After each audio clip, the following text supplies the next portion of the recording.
It's the voice of Indiana County, WCCS AM 1160, 101.1 FM, and it's 12 minutes after 9 o'clock.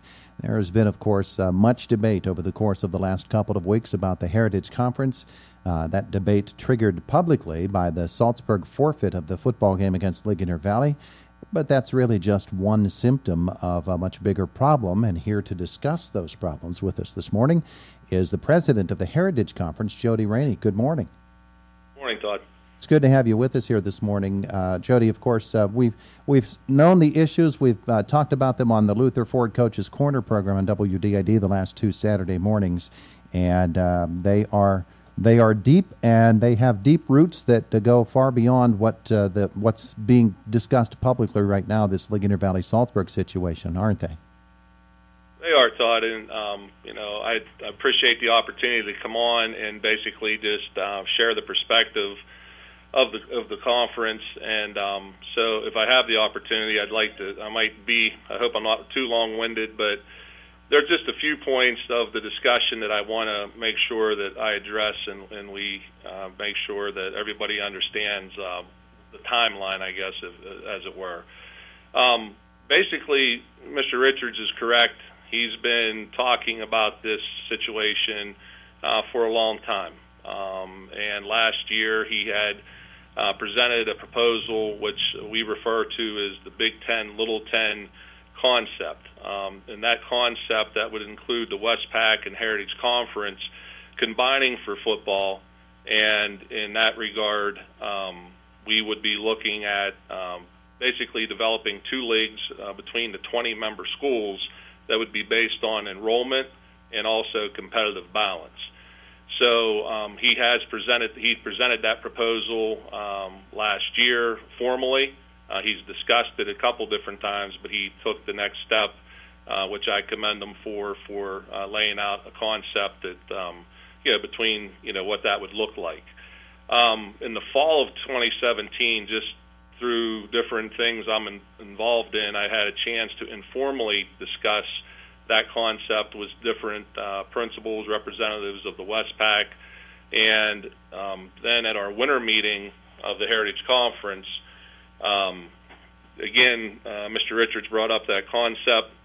I did invite him to attend a meeting that our executive team had scheduled with the Westpac that occurred on January the 16th of 2018. Unfortunately, he was not able to attend that meeting. We did have a conversation prior to me going to that meeting in which I shared I was going to formally present the concept to the Westpac, and I asked him if there was anything that he would like me to include in that presentation. And then we talked about some other issues, and it was a very cordial discussion, and frankly, it was a private discussion, which we'll keep private. Mm-hmm. But I did get a better understanding of the challenges that Salzburg faces, and I do appreciate those challenges.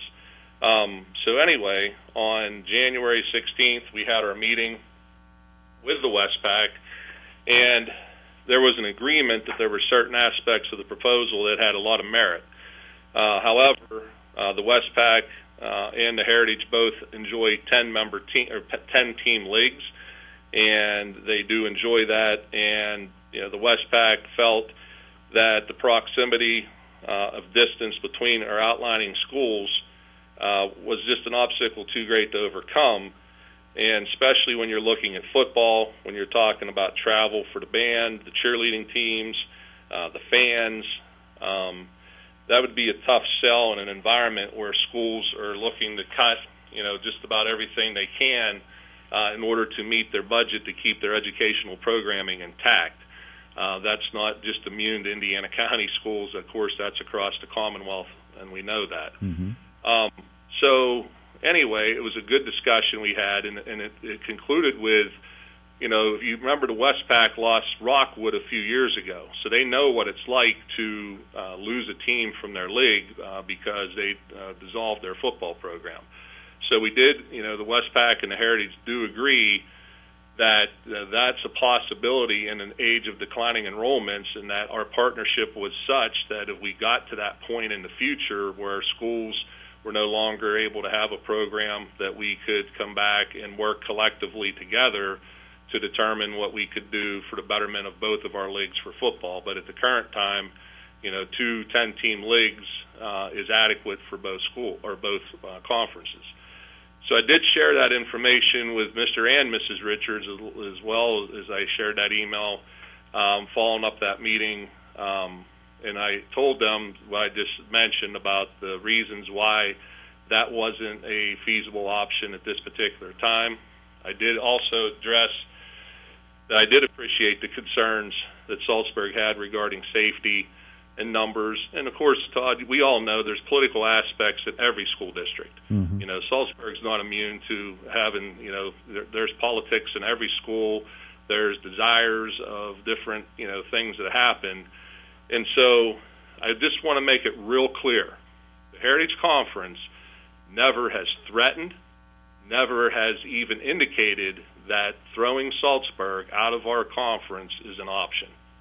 Never those words have never been spoken. Mm-hmm. The truth of the matter is that, my feeling, and I've communicated this as of January 17th, that I feel that it's our conference's responsibility to help Saltsburg come up with options that they need to discuss internally with their board, with their admin team, with their community, with their athletic coaches, and for them to have autonomy in deciding what is best for the students of Saltsburg. And so Mr. Richards had indicated on Saturday about options that I provided them, and those options are the following. Number one, we did say that the most sensible resolution, in our opinion, to resolve the concern for safety because of lack of numbers in the Saltsburg program would be to consider, again, not that they have to consider. These are options that Saltsburg needs to discuss internally, to consider joining in a co-op with Blairsville. And we thought that was a logical solution because they already do so in volleyball, softball, and track and field.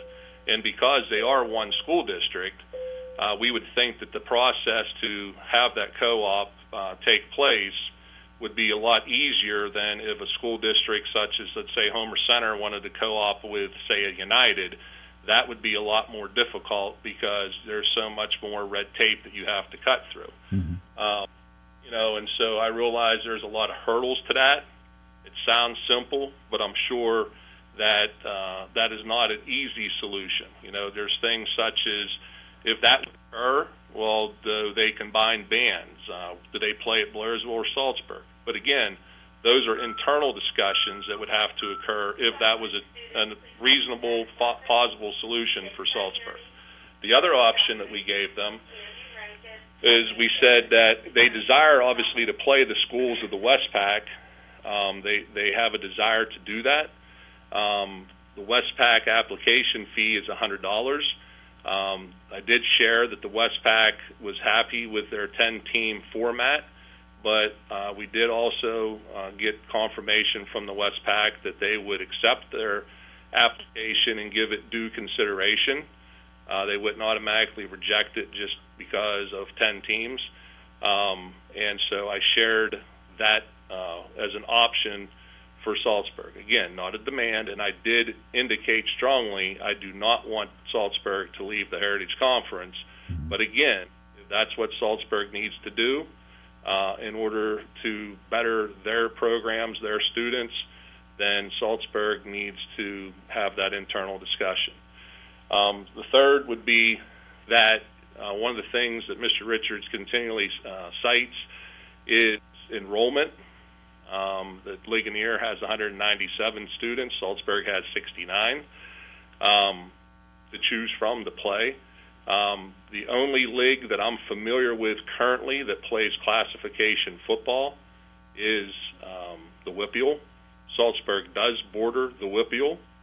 And although I don't see that as a possible solution, it's a possible solution nonetheless. And again, they would have to discuss that internally. And again, I indicated I do not want them to leave our conference.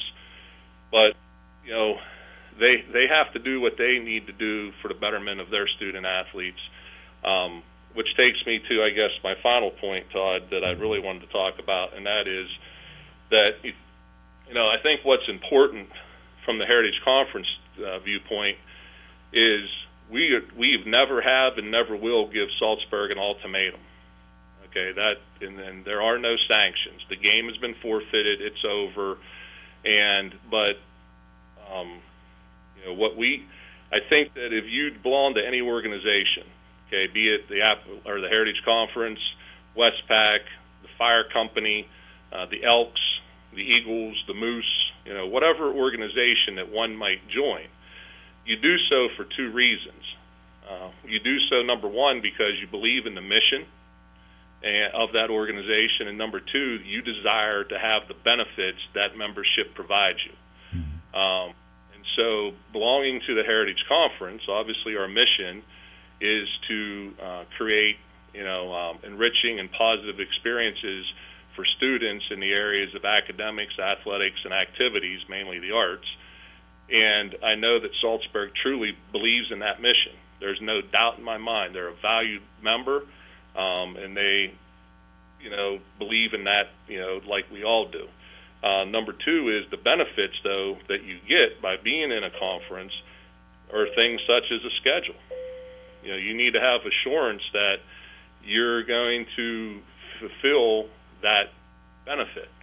So I think that, Saltsburg, to their credit and defense, have a great cheering program. We had an issue last year where we had a few schools that did not come to our cheering competition. And again, and I'm not happy about that, and I've been a vocal proponent that if we're a member of a conference and we have a team that we can send to represent, we have an obligation to do so. That's why we joined the conference. This isn't Burger King. We can't have it our way. And so the meeting on Thursday, the purpose of that is twofold. The first purpose is it's informational gathering. So I want Saltsburg to have the opportunity to explain the events that led up to their decision to cancel the game with Ligonier Valley, to address their concerns and the impact that decision has had on their school and their community. Then I want Ligonier Valley to have the same. What was the process of communication? What impact did that have on their school and their community, their program, and then and their concerns? And then every member school is going to have the same opportunity to ask questions, to gain more knowledge, to address the impact it may or may not have. One of the things I know, I'll save that for later. But anyway, and then once we have that meeting, and then it was mentioned that it's going to be the athletic directors are invited to be there. The PIAA says principals are responsible for their athletic programs. So I want the principals to have the point. Doesn't mean that we cannot ask questions of the athletic directors. We want them there because we want them to be part of this because they are also part of our conference. ADs and principals pretty much attend meetings. Yeah. At that point, once we gather all the information, all the concerns have been addressed, then we're going to go executive session, and I consider that more of a think tank. That's an opportunity for us as professionals, as leaders of children, to come up with other solutions other than the three I've already outlined for Saltsburg, so they can take them back internally and discuss those, and then kind of come back to us and say this is what they think a possible solution would be. That does two things. It keeps our conference intact, and on the same token, it gives reasonable assurance that each member school receives the benefits that being a member of our conference provides, and that, for one, is a schedule. There's other things, but that's obviously, so what if we were 16-0 in baseball last year? What if someone decided that they didn't want to play me in baseball? Yeah, this is a long conversation with Jody Rainey, the president of the Heritage Conference, and we're going to have to move on soon. But I did have a question for you, based upon some research that we've done. It appears that next year, no fewer than 6 or 7 teams in the Heritage Conference are going to have roster issues, to the point where Kevin Marabito was actually quoted as saying that they might not be able to field a team next year. 13 players returning next year, 15 seniors leaving that roster. This, as I said as we began this conversation, this is a deep-rooted problem that is going to be increasingly commonplace, I believe, in the next 5 or 10 years. How do we address that situation? This is not a one-time thing. Well, I think that's a great point, Todd, and I go back to what I said very early in my comments was when we presented the Big Ten, Little Ten concept to the Westpac, one of the things that was discussed at length was, take the Westpac, for instance. Rockwood disbanded their football program, and they were left in a situation where they only had 9 teams for a few years. And we know that with declining enrollments, and even in schools that have decent enrollments, the number of kids coming out to play football are not as they used to be. And so if we get to that point, doesn't mean we can't revisit the concept, but when we get to that point. Yeah. I think that the feeling in that room that day when we were meeting with the Westpac was, we have a very strong partnership and relationship with the Westpac, and if either the Heritage Conference or the Westpac or both of us get to that point that in any given time, then obviously, that's when those discussions need to occur to assure that kids have an opportunity to play the great sport of football. Yeah. All right. Well, we're going to move on here shortly. Jody Rainey, you've been very informative for us here this morning. I appreciate your taking your time out of a very busy day. And as we said, this debate isn't going to be finished for quite a long time. And it's good that, folks get together and they sit down and they discuss these issues. As I said in an email to you earlier, it's the time for quiet discussion. And let's settle in on some solutions and see what we can do to make this a better thing. Appreciate your time this morning. I appreciate you too, Todd, and I just want to end with this is, we do value all of our schools. All 10 schools of the Heritage Conference we feel are valued and contributing members. And our goal in this whole situation is to, A, keep our conference intact, and B, rededicate ourselves to the mission and the values that we all share together. And we as adults can come up with reasonable solutions. And if they were desirable, Todd, if there was a desirable solution, we wouldn't even be having this conversation. So, we have to do what's best for kids, and we have an obligation to help every one of our member schools, including Ligonier Valley and Saltsburg. Absolutely. Absolutely. Coach, thank you for joining us here this morning. See, I refer to everybody as coach because at one point or another, everybody we've talked to has been a coach. So, Jody, thanks so much this morning. It's been a long time, Todd, but that's right. Have a great day. Hey, you too, Todd. Thank you.